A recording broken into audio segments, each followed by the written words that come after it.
Hey there, everybody. It's RCK, and I'm glad to have you back here again. Of course, going over our next turns for an Naba game. We'll go over three more turns. That's going to be turn 40, 41, and 42, if I'm not mistaken. Should be what the video is titled, of course. So let's go ahead and see what we have going on here. So we received 24 fire gems from Antigua Q, the Blue Nation. Let's just call them that. Researched alteration. So now we've hit alteration 7, which is very, very great for us. Of course, being at this alteration level, we're going to be hitting Fog Warriors, which is a great spell for you to cast. Next, we're going up to enchantment 7. Also keep in mind that we do have enchantment 6, so we're also able to cast Heat from Hell in our Heat 3 provinces, so also very good for us. Just kind of giving you an update on the magic area we have. Looks like Priest of the Sky, so that is Micklin claiming the Throne of Autumn. Just some voices I spewed. Never really caught anything with them, but good to site search if we do have the extra gems and the extra time. Here we have Krieg fighting Pangea, and they have lost a Pit Fiend. Very unfortunate for them. I believe those Pit Fiends are rather expensive. We'll look when we go back to the other map. But, I mean, this is against nothing in particular, really. We have here, he does have a Centaur Hierophant here with a Demon Blade, so times 2 damage versus demons, and of course that Pit Fiend is a demon himself, plus 5 HP, bringing him up to 29 because he is also enlarged, so not too bad, not too shabby. Temper Flesh Iron Skin on him. Only 45 hit points here for the Pit Fiend vulnerability, but of course that doesn't matter. Do that magical weapon attack from the sword the Hierophant has. 23 damage. Ooh, what happened here? They broke. Was crippled from the hit there and broke. Wow, okay. But the demon also broke as well, was chased down by the heavy warriors here, heavy infantry, and was killed, of course. So, sucks for the loss there. Was okay, only 110 gold. I thought these guys were more expensive than that. They are limited recruitment, so of course that is time taken away from Krieg at this point. But yeah, 110 gold's not too bad, I suppose. For some reason, I thought they were more expensive. Here we have a battle with Lemuria and Ulm. And it seems like Lemuria's stack here also has, it seems like they have a Timu. So, pretty sure that's what his name was. 8 grand lemurs there. This is their probably largest, yeah, Timu. 2 astral specters here, or scepters. Um, okay, okay. What are these guys looking at? Death gems there. Wailing winds possibly. Anti-magic caster. That other one we saw was probably not that one. This one. So probably like Stygian Skin or Stygian Rain. Maybe. Don't know. It's a lot of water. Let's see it. Well, they're not going to cast it because this is just against a small amount of PD, but I'm just making sure. Yeah, they're just casting for it now. So yeah, they're not on script. Very, very interesting.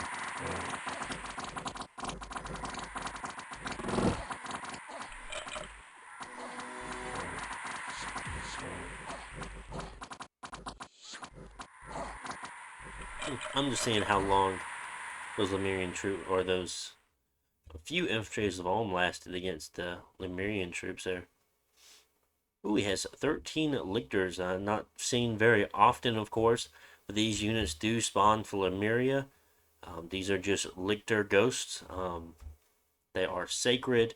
They have a very heavy damage dealing axe. They're at 23, not as good as their real life form. Of course, they have 0 protection, but 20 hit points is okay. And you don't get these guys very often at all, so they are very, you just don't see them much. They have a very, very low spawn chance, unfortunate, because you see them so much more in the Middle Age than you go to the Late Age, and they're almost non existent compared to everything else you may have from your free spawn. Don't know how broken they'd be if they were summonable. Probably a lot more broken than they are. But I mean, they have zero protection here at this point. Very average attack skills. Yeah, they're going to get the bless, but I don't think they're nowhere near as good as a MA Lictor. That's the only difference. I don't know. And then we have a battle here, Naba attacking Independence, and we got our butts kicked. And I'm like, oh, that's not good. So the little D&D party we have here definitely won. Very unfortunate. Looks like the Dark Knight probably flew to the back, killed a bunch of camel riders, and we routed from the damage we were taking here. So yeah, didn't prepare well enough for that. Very unfortunate. A few unexpected events. Population addition, yes, good. More gold, nature gems, plus 15 defense. That's a lot of money. I think that's also in the throne province. We caught some heretics. So very, very good. Nethermark. Yes, Nethermark is a throne province. So yeah, up to 23 defense now is plus 15. That's very, very nice for us. This also has the conjuration bonus sight. If you remember, we have cast Trade Wind and our capital. We're up to 783 gold per turn for our capital, but of course we are going to be planning on getting that higher. There's a couple more spells I want to be casting on our capital due to the fact of us being in, how do I say it? Us being in DE, playing a DE game. So, of course, looking at the battle map here, we will see that we are planning our attacks this turn. We have been setting up for a long period of time. We see a large Lemurian host here coming down, fighting this blue nation that we just traded a few gems with. Very unfortunate, but I do feel like they will fall. Other than that, of course, Ermor is still trying to finish off Nuala. Anything else I want to talk about going on in the world? I mean, Pangea is huge. Very scary. It looks like Krieg is on their last leg. Ulm isn't looking too hot either. I mean, they do have a lot of black plate infantry. They have a lot of... It's not black plate. It might be... Guardians. Guardians, that's what they're named. They do have a lot of Guardians here, but I think that Lemuria is kind of hitting that research that is going to be very, very painful for Ulm at this point. I think they might have Rigor Mortis, Grip of Winter. They could have Stygian Reigns, which all their troops are... No, I think Stygian Reigns gives them a vulnerability, which is going to really affect the Ulm's troops due to them not having many magical weapons, whereas Lemuria has a bunch of magic weapons, so of course it's going to just make it harder for Ulm to hit Lemurian's troops. This gives everything a vulnerability, of course. If they have Wailing Winds, that's going to be painful for Ulm. A lot of things are kind of going against Ulm. The later that these turns are lasting, we're on turn 40 now. Yeah, the longer this war goes, the worse it's going to look for Ulm, I feel. But of course, Pangea is very, very large. They also found a citadel here, which is quite interesting. They have a few forts here and there, mostly picking up every forest. Where was their capital at? There it is, right there, 62. But yeah, they're working on things, of course. Things are looking very, very nice for them. Of course, we look at what we have going on. We have really filled up on the endless bags of wine just because how much supplies that these giants do take to move around. Other than that, we did have to travel through a lot of waste, so very low supplies. This province might have a decent amount of supplies, but I do not know about the rest of them, of course. So we do have to be careful. I know this will have a very low amount. So most of these troops here are actually moving on to the castle at 254. My plan is, okay, they do have Menaz, Cataphracts, and stuff here. My assumption is that most of the White Centaurs are here. Okay, either they're going to sneak to go to Jotunheim to defend, or they're going to defend 254. Regardless of whichever one they go to, I feel like we can take one or the other. If this becomes an unwinnable battle for them, of course, they will sneak their troops out, but they would leave all these Menads, Black Harpy, Chaff. Well, they might move the Black Harpies because they can sneak, but the Menads cannot sneak, I don't believe. Any Pans that are inside there, they will have to be left behind. So it leaves them with a situation here Does he want to kind of save the backside that his reinforcements are going to be coming from, or does he want to save his sieging army here, possibly having a lot of casters inside of it? So that will be something he will have to think about for sure. Other than that, we do have a few locations, just these two. I mean, of course, we're attacking 12. Looks like we are also attacking 258. It doesn't look like we have anything going to 244, but we do have an army going to 237. We have stuff attacking 4. So we're trying to hit as many of these provinces. I know a few of these are going to fail. If they run into any white centaurs, they're going to fail. If they run into cataphracts, more than likely they're going to fail. If this army moves out and hits one of these provinces, they're going to fail. But we're sending out camel riders. We don't necessarily care if they fail or not. We can always make more. We're making so much money now. I know that's a bad motto to think by, but I definitely feel like at any point we can definitely outproduce Pangea if it came to a war of attrition. I'm very comfortable with my neighbors. I don't think they will be attacking me anytime soon. Miklin and I are good friends. They are also at war.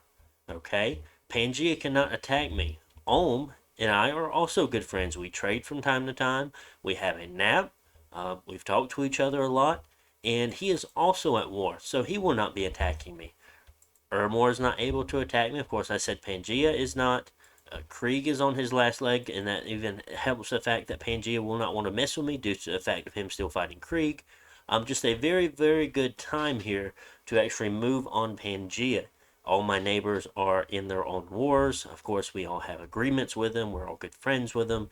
And then, no one else is able to really attack me. And there's a lot to gain from this for sure. We have all this land here. We have this throne. We have a capital. If we get this far, we have more castles, of course, that we can take. Another capital. But we will see on what we can do here. Not worried about Menads at all. It's definitely due to the fact of Fog Warriors and the rest of them. They might be able to do some cool stuff in DE.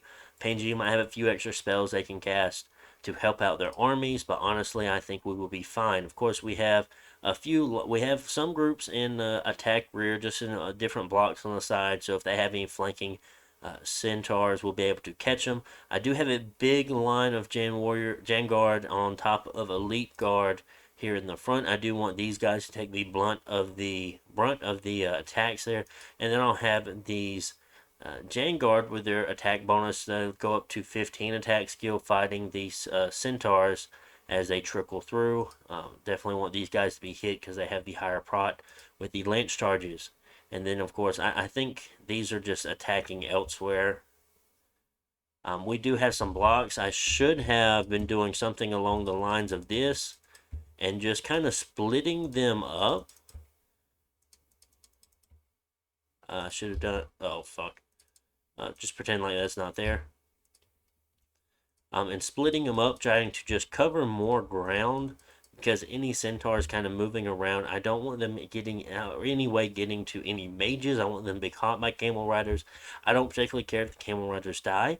I just want the mages safe. Okay, we're casting things like Scorching Wind, Power Spears, Anti-Magic, Doom. So that's going to be very nice, of course. There should be a lot more mages. Okay, here are all of our mages here. Fog Warriors, Divine Blessing. We have Iron Skin, Scorching Wind, kitted up. So if they do fight, it'll be okay. Tropical Hornets, that's only an underwater thing, so that should be taken off because this group here was underwater. A lot more Jangard.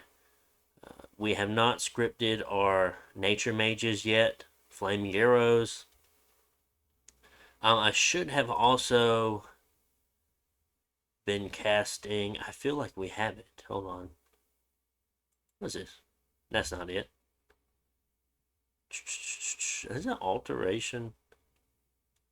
I wouldn't cast Mist, even though Mist is a good spell depending on what you're fighting, just due to the fact of how many archers we actually have. But I'm pretty sure we'll be casting Arrowfin regardless because the white centaurs, all the centaurs do have javelins. Should be casting Heat from Hell. I wonder if this is a turn I saved and went back and edited. We also have Wind Guide, which is something we should be casting, which I'm sure we do. We should have air elementals going off. So a lot of really, really cool things. But just with these guys going different places, I don't think we're too particularly worried. I highly doubt they'll patrol. If anything, I really think they're going to move out because they're going to see this here. They might not see the Camel Riders this turn because almost all of them are hiding, but they are going to see all the Elite Warriors and Vanguard and be like, something's going on. But we do have a lot of reinforcements still on the way, so that does matter as well. Yeah, it looks like, okay, so these nature mages and things, they're not able to make it there in one turn, so it looks like they're going to be going here, resupplying on gems, and then coming over. So we, of course, we have more of a script we want to be casting with other things. We also have a lot more Malakas coming in, of course, casting different things. I feel like we should have a scout or a camel rider that has a bunch of gems keeping up with the army as well. Don't know if that was something we did later. We are blood hunting now. Good idea to do that. Lightless lanterns are coming out. So our research is really getting kicked up here. We're at 1100, almost 1200. Anything else? More lightless lanterns. Lightless lanterns. You guys have diseases, but we're sneaking the one out that doesn't. You're researching. You're researching. Okay. You have a disease just because you're old age, I suppose. Lightless lanterns. Yeah, really trying to boost our research here, kind of hold us up in this war with lightless lanterns, something to kind of fall back on. As always, research here. It's not necessarily always true. You don't always win games because you have the most research, but definitely hitting the goals that you need will cause you to win, especially if you have your goals faster than the opponent has their goals. We also have this group in the water also coming in. So many more elite warriors. Of course, a lot of their armor is getting rusted here walking through the water. I don't know if a fort changes that or not. Let's look. Yeah, they're still rusted. Some of them are. Some of them are, some of them aren't. But they will, of course, be going places. The supplies will start fixing them. I think we have to take them to a fort, regardless, to get them fixed. But yeah, we have a lot of movement here in the southern area. Not much going on anywhere else in the world for us in particular. Of course, we need to take back 104, but it's not a really big deal. I mean, 2 Earth Gems per turn is very nice. We are making 11, so it's not bad. 24 Death Gems, okay. But yeah, we do need to take that back. We are moving to hit 90 and take that back. Hopefully the Kalulus and the other, just Kalulus, will be able to deal with that. Fingers crossed, not entirely sure. And that is all we have going on here for turn 40. Let's go to turn 41. I know I had a lot to talk about there just due to the fact of our battles we have going on, are coming up, of course. 41. Hope everyone out there has been having a good day, of course. My birthday was last weekend. I had a good birthday. Things went well. Bought myself some good stuff. So, of course, we have a lot of battles here, and we have a lot of sites. We have a lot of things we need to look at. Voice of Tiamat, so we found an underwater cliff. We'll look at that later. Nothing found in the other province. 17 gems from Pangea. This is, of course, the other Pangea, not the one we're fighting. We bought a skull staff from Lemuria. I'm pretty sure I only sent him, I don't know, I might have sent like 12 or 13 Death Gems. I don't know. I just want to make it enticing for him to actually spend a mage turn sending us one. 9 Blood Slave found. Good. Found fields of glowing algae, which is also good. So, as I expect, I think we're going to be losing a lot of these raids here. This is the underwater raid on the coast. This is not sure which province that is. We do lose this one. Lots of menads there. Didn't expect almost 60 menads against 20 camel riders, but of course we expected to lose camel riders. This is on that castle, which we don't take any losses. Good. I don't think we show our full hand either. I don't think I scripted it. I scripted it in such a way that even if he did see us, we didn't have gems on our guys, which is very risky. I mean, some of our guys have gems, some of them don't. But I did not want to show absolutely everything we're going to be casting. Of course, thankfully did not cast Fog Warrior, so he could possibly think that this mage back here would only be casting air elementals. Other than that, I should have them pulled up. Probably around here was a better positioning for it. We do have our fire arrows going off. So many hawks. I don't know why you're attacking. Was that fatigue damage? Can't tell. No. Don't know.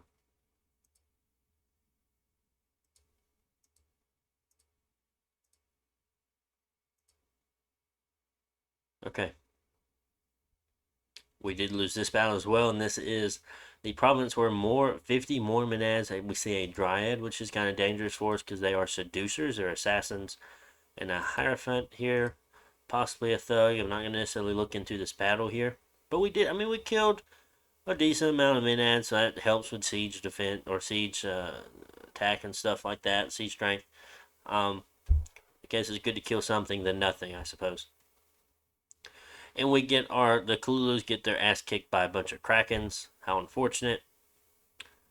We see what they actually cast here. What is that Master Smith casting? Oh, it looks like he just got stuck in the fort. Okay. Casting Iron Skin. Yeah. He's just stuck here in this fort. He was not able to get out in time. A very quick battle for them. Timu going after him on some thugged up consoles here. Really likes those astral scepters. Boots of quickness, long strides, amulet, burning pearl, anti-magic, quickness, black spew, horror helmet, so up to fear 10. Astral geyser. Armor negating is nice. Well, that's for the astral geyser though. AoE 10. Who knows? I'll have to see if that's a pretty good weapon or not to use. Not sure. For consoles and stuff like that. Probably pretty cheap. I think it's cheaper in DE, but plus 400% tax is nice. Plus 5 Astral Pearls. Minus 2 Dominion kind of sucks. Losing population unrest is unfortunate, but we did. Looks like they repelled an attack from villains. We started to starve here on the coast because the water raiders do not have supply items. So that's unfortunate for them. But we will be moving them out as fast as possible. Not sure what is necessarily in this fort here at the moment, but we do know that we do see a lot more white centaurs here at Jotunheim.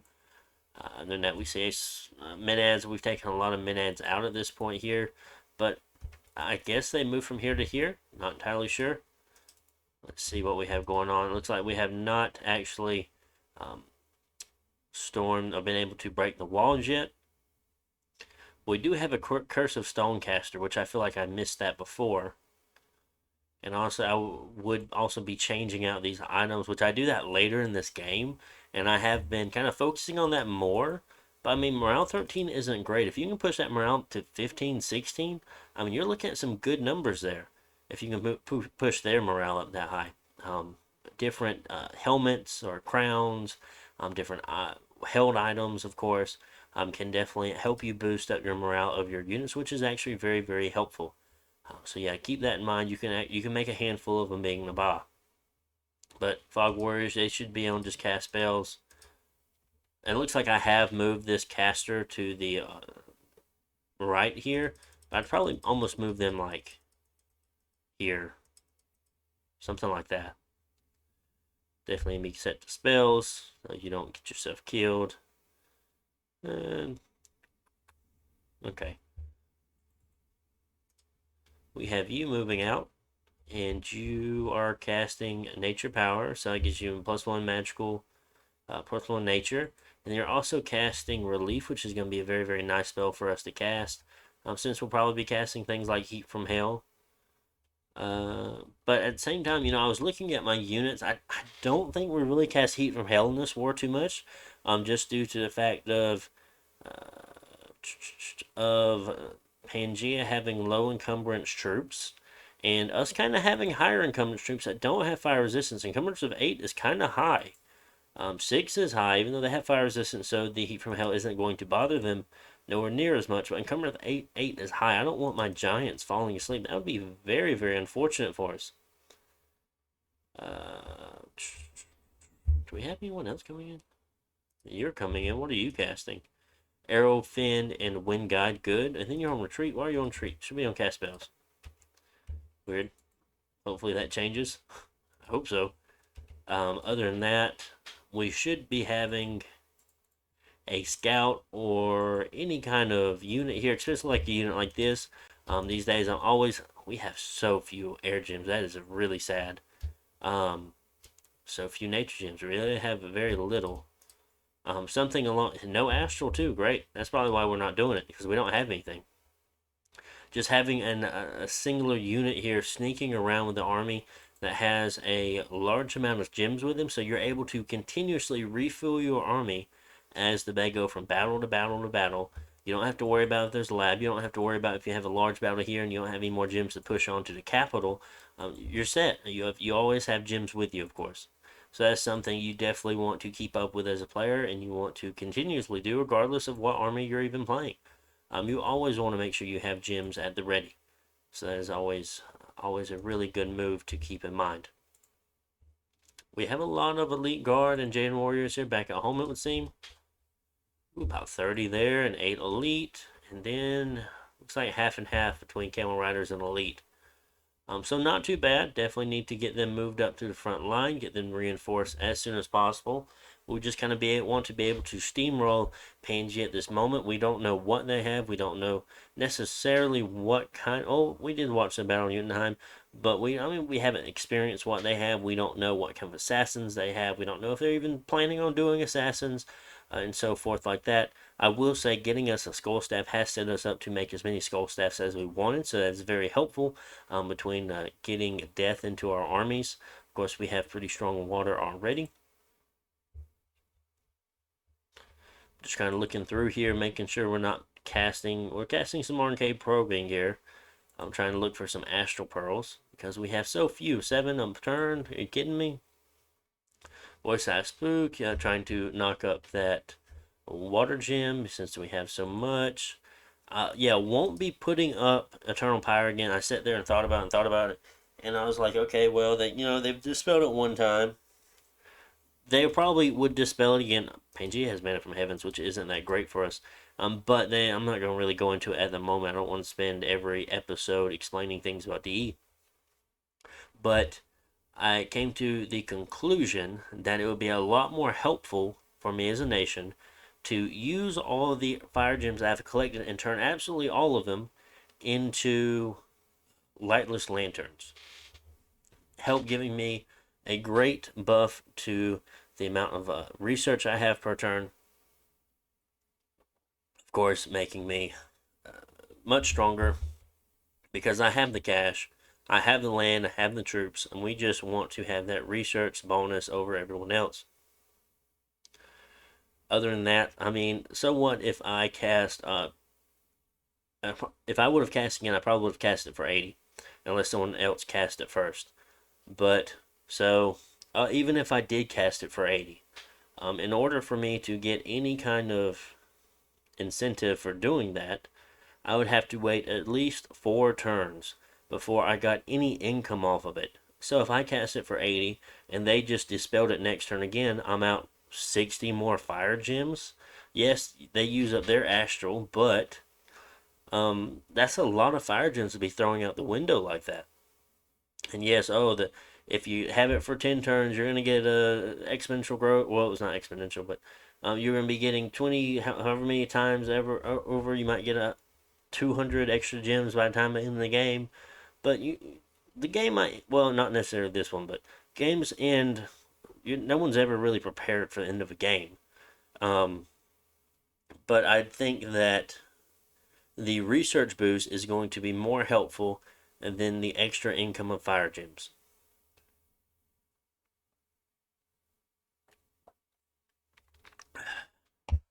So, those are kind of my thoughts on it.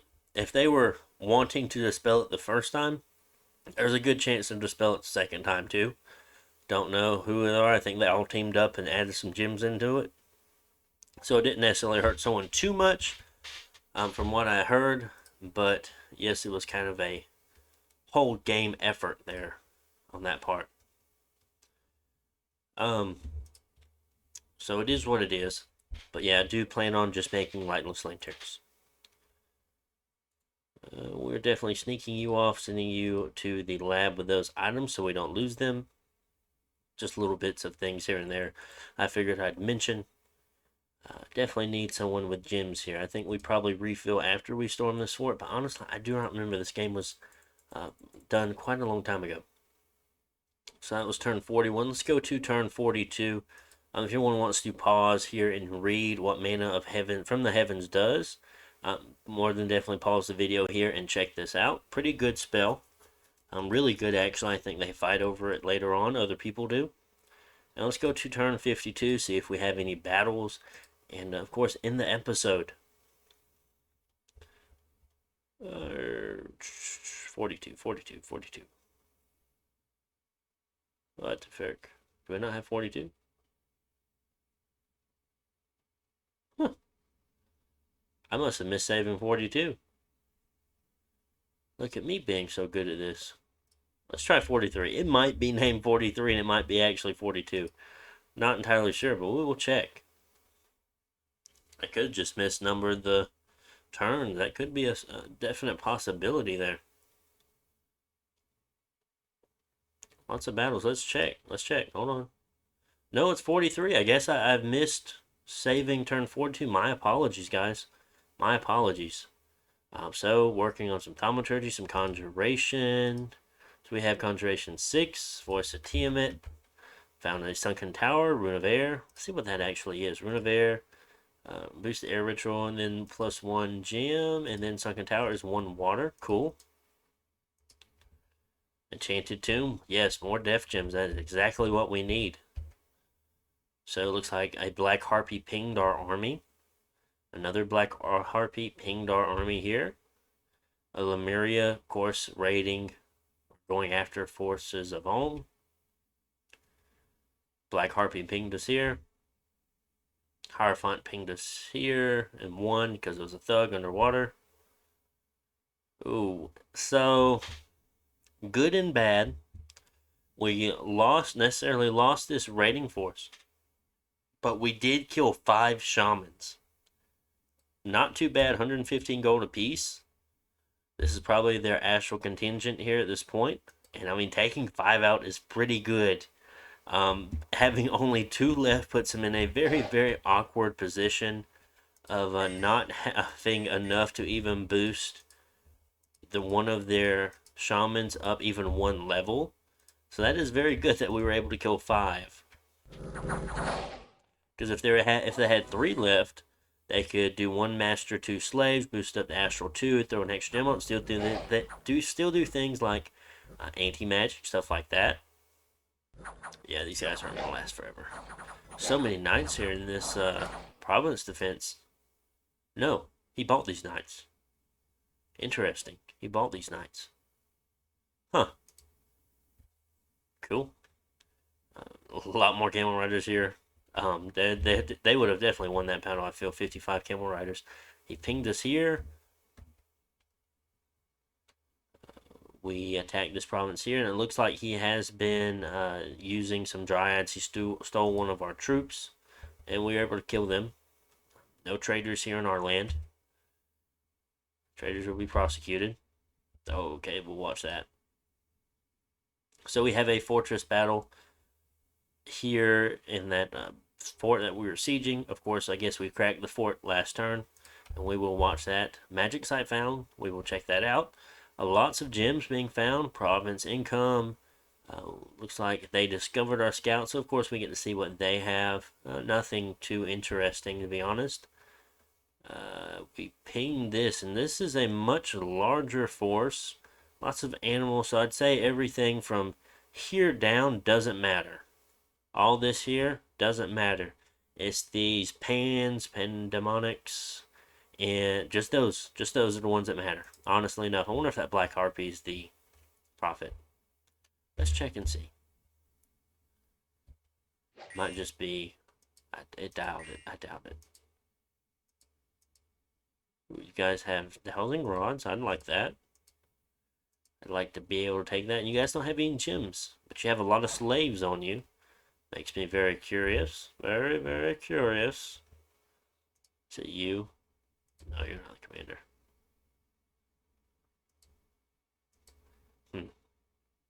Very interesting on what they're doing with that. Of course, we have Ermor here taking out the last of Nuala. We have a few of our scouts that were caught. Nuala was permanently vanquished. Very unfortunate for him. Good game, guys. Hope you enjoyed playing. So let's watch this fortress battle and what we have going on here. So, already made one mistake, but honestly, I don't feel like it was too much of a mistake. Okay, and these were my thoughts on it. I feel like at this point, I would have definitely have set these guys into a square formation, and I thought, well, I don't actually know what they have on the inside. Since I did not waste a turn pinging it because we did not one turn crack it. If we one turn cracked it, I probably would have waited for the nature mage, so I would have sent something in. I would have used some kind of commander, sent them in, had them retreat, just to see what's inside. But otherwise, I was like, okay, well, there's a good chance they could send a reinforcement force. They could have troops sneaking around that we just don't see, and they can try to break a siege while also attacking at the same time, causing a battle outside of the castle, so there's no castle walls. At that point, if I have all my units in blocks, planning to go through a castle wall, all the white centers are going to be able to run around it. So this is why we have this very, very long line formation here, just to counter the flanks. Otherwise, everything on attack rear, we have guys back here on hold and attack rear on both flanks. We have camel riders here kind of going in like kind of a line almost, kind of protecting the inner side of the mages. Of course, they're kind of squishy compared to everything else. The Falcons should help us out with kind of stopping the White Centaurs, maybe taking some of their charges. But we do see, I was surprised to see White Centaurs here. Surprised to see them keep them in here because I expected him to move them out and save them for another battle. Like, yes, we knew the Menads were in here still. Was he going to save them? Who knows? Did it matter to them? Probably not. Didn't feel like he was in a position to be taking forts. I do see a lifelong protection here. So that is that two lifelong? That is two lifelong protections. So that is a total of 80 blood slaves here that we have that are in this battle. We have a few more over here. We have some nature gems. We also have some blood slaves on them. 6 more blood slaves, and we have a small amount of centaurs here in the front. So much more than I thought was going to be in here. I didn't think they'd be using. Well, these guys couldn't sneak out, so we did catch 80 blood slaves worth of items there. So those guys couldn't sneak out because the pan sneak out. Yes, the pan could sneak out. The centaurs could sneak out. They could not. Okay. But yeah, I would have left the Menads in here to die. Too bad these guys are getting to get out. That's very unfortunate to lose, but there's nothing you could really do because, I mean, what is the amount of white centaurs you're going to really be able to do regardless of what bless you have against an army like this? Especially, I figured at this point we might have the researching advantage, but I'm not sure. So we're casting Curse of Stones, Fog Warriors, Fire Arrows, Fire Fin, not Fire Fin. We're casting Arrow Fin. We're casting what's the one that makes them shoot better? I don't remember. Anti Magic, Doom. I mean, we have so many casts here we have going off, and of course, as the game goes on, of course, we're going to have more. Now, this is just kind of an early rendition of it, I guess. Yeah, but you know, if they're in square formation, it make them a lot easier for them to go through. There won't be as many kind of out on the walls. Let's pause and see what we have going on. We have plenty of these falcons here that have fog warriors on them here, fighting here in the back, which is pretty strong. We do see a lot of these guys getting Curse of Stones on them, so they move slower. They have higher encumbrance now, so that's very unfortunate for him at this point. We do see some of the white centaurs having it as well, which is kind of bothersome for them. What is their bless? So attack shield +2, poison resistance +10. So they could possibly doing some kind of foul vapors play. Fire resistance +5, fate weaving, awe. So we do have to be mindful of the chances of a foul Vapor's play, but we will have Serpent's Blessing, I feel, in time just in case. I don't even know if we have do we even have that set? I think we just have a Relief Cat set up right now. I think we just have Relief at the moment. So we do have this Mana Core assigned to attack in the back, but there's so many elite guards back here, I don't think it's going to matter. We'll just keep watching. Of course, Minas can really not take this Arrow Fire much at all. Arrow Fire is also causing the Berserker to proc on these White Centaurs. Lots of fire. No one really has fire resistance on their side, so very dangerous for them. What was that panel on fire? Nice. He's also broken. Very nice. Oh, these guys with the contracts and lifelong protections here are running away, so that's good for us. A lot less imps we're going to have to fight. White Centaurs here kind of blocking up this front, and we do have a decent amount of troops here that have gotten in at this point, which is also good. And you see they're doing very, very little damage. They have got through the Fog Warriors, but okay, cool. Cool, I guess. Just put on fast forward. Of course, the White Centaurs are not able to kind of last as long, just due to how few there are. And everything else is running away. Oh, wow, the Centaur here is fatigued out due to Curse of Stones. Oh, a lot of these guys are getting fatigued out, just running away, which is very, very nice for us.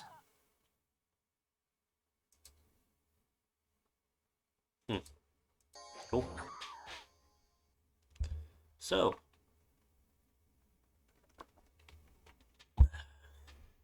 let's see the report. We lost 2 elite soldiers here and then 1 camel rider. We killed a lot of stuff here. Very nice to catch that pain kill being 300 gold. 2 turns for recruit.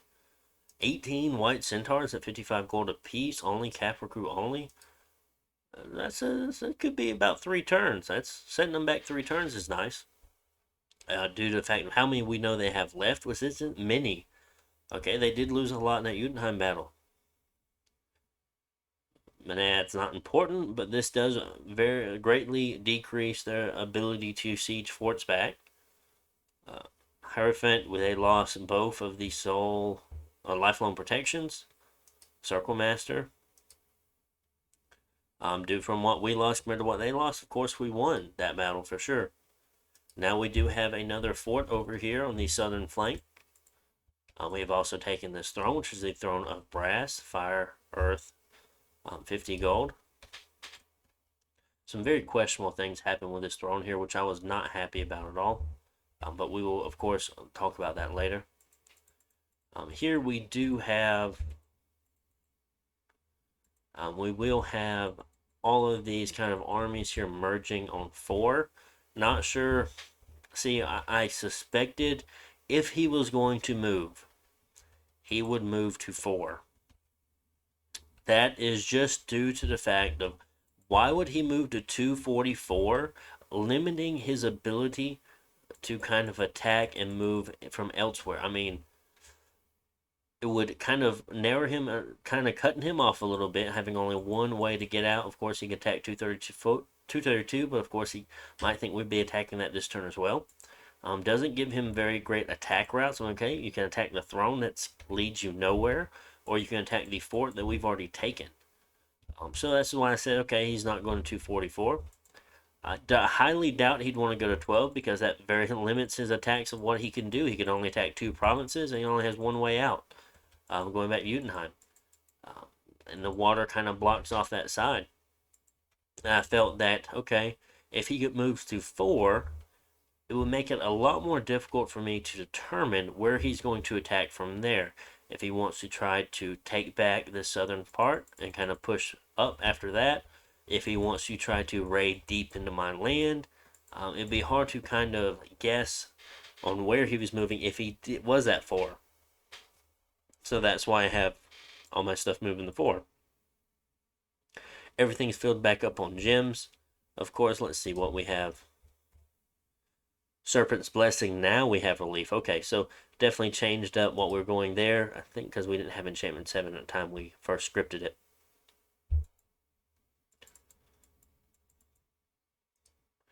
So also, we should be making scouts out of every other province that we own. Or have we got that far yet? We have not gotten that far. So, unfortunately, we haven't gotten that far. But yeah, any other game, I would have so many more scouts now. We would have scouts everywhere. Especially, I didn't necessarily think of the matchup too much at the time, but yeah, I would definitely have more scouts right now. Of course, we'll go into that later when we start seeing it a little bit more. Was anyone... So we did lose that Muckarib here. Disappeared one night and was never seen again. He was seduced there by the mage, but we also killed that same Muckarib on the same turn. So they're not able to benefit from it. But yeah, the seducers are going to be quite a pain for us. Of course, we will see that more on, or later on. But something also that we have changed all of our units here to be held by these Malikas, due to the fact a woman seducer cannot seduce another woman commander. So the Malikas are female, of course. So that does stop one part of the assassination, of course. Other than that, all of the Malikas are going to be having fire gems on them from now on, regardless if they even have something they want to cast in battle. They will at least have one fire gem on them. Because in an assassination battle, they're going to use their gems as much as they want. They're going to cast whatever they want. More than likely, they're going to be casting things like fire elementals or air elementals. They're going to prioritize things like that if they have gems. So, a one full-size fire elemental is going to stop swarm casters, okay? And that's how Pangaea is going to try to assassinate us. Even if they have thugs, it's going to be very difficult for that thug to kill a full-size fire elemental, with a Malika being a Fire 4, Air 3, Earth Mage, or whatever nature, whichever one they are, either casting God knows what kind of spells after they cast the fire elemental. And due to that fact, making it really, really hard for them to assassinate those commanders or mages. That is why we're going to be wanting our troops being led by them at this point. And also, I think we are working on getting the morale items on them, because they are our leaders at this point in the game. I mean, of course, we are still moving our Prophet along. Prophet staying with them, of course. Probably take those boots off him now, but Prophet will stay with him. But there's a chance that he is going to be assassinated, of course. So we do have to be mindful and be careful with that. The Hierophant is there underwater. Okay. Lots of stuff moving back. We have a lot of scouts here. Starting to make some here and there, which is good. But yeah, we definitely want more. And of course, on the next few episodes, you will be seeing why that reason is, but I will not give it away now.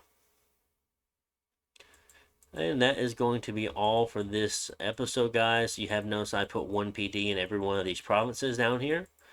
Just due to the fact of that they're probably going to be rated back and forth by Pangaea, because that's what Pangaea does. And I mean, at least putting one defense in there is always going to show us what he's rating us with, which is going to be very useful information to deal with it. So keep that in mind when you are in a war like this. So, hope you guys enjoyed. Make sure to like, comment, subscribe, and I will see you on the next one, guys. Bye.